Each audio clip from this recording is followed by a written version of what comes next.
All right, let's fast forward the clock now. That was the situation last night. New Year celebrations today will obviously have to be done very differently as government has imposed restrictions on some entertainment areas. We've got two reporters on standby. Barry Bateman is at the Fountains Resort in Pretoria. You can see reporter Lindokuhle Xulu at Xulu Lake in Johannesburg. Barry, good afternoon to you. Fountains, normally a popular party spot on New Year's Day. I'm sensing that's not the case as we speak. Yeah, you're quite right, Jeremy. I think to put it into perspective and for the viewers to understand, because it's images we see every year, Durban has got North Beach.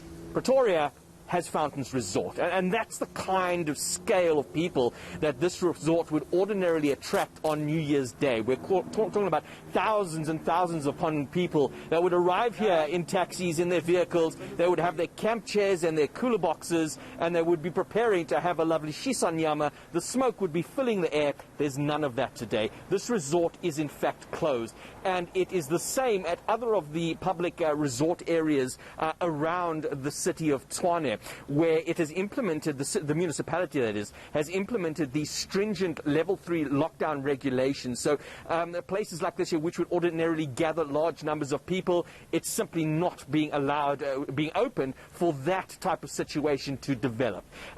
We've been driving around the streets as well, and generally everything is quite quiet, Jeremy. We're not seeing much of any activity, not even at the malls or even at some of the more popular restaurant areas where there's like large gatherings of people enjoying the day out. It is generally quiet all over, but for places like this, nothing at all. Yeah, generally subdued right around the country, and obviously much the same today, Barry, as it was on the streets of Pretoria last night.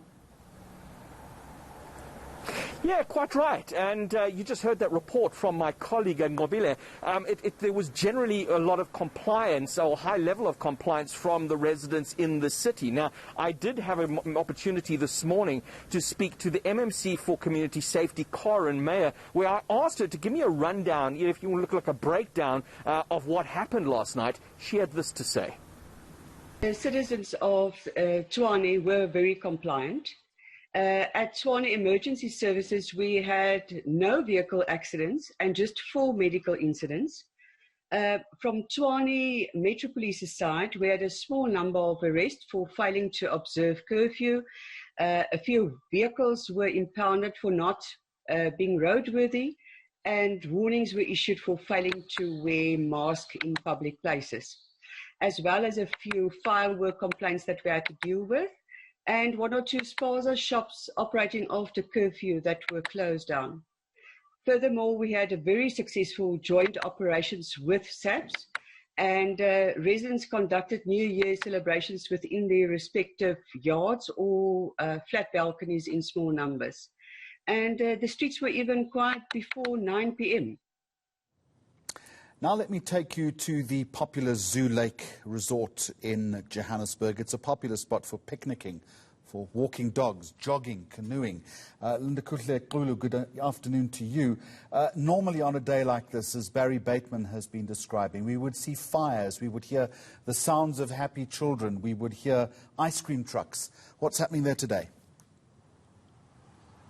Well, none of that, Jeremy, and you are right in describing this particular park as one of the popular ones in Johannesburg. After New Year's Eve, typical scenes or usual scenes, you would see many people just picnicking here, braaiing and celebrating the New Year. But what we are seeing today, of course, is the same as we've seen, in fact, over the past couple of days after the introduction of the alert level 3 in terms of the lockdown. But I'll move out of shot and show you exactly what is happening here. Police are on standby. This is a JMPD vehicle, 2 of them, in fact, stand by here, and we saw one of them patrolling in and around this particular zoo. It just goes to show that, in fact, as these parks are closed, there isn't much movement here, Jeremy. But one of the things that I'm spontaneously seeing right now is, in fact, some of the guys that you would usually find them selling and having quite a day as far as business is concerned, and you're seeing that sadly that is not the case today, Jeremy. None of the people that they usually have here selling to some of those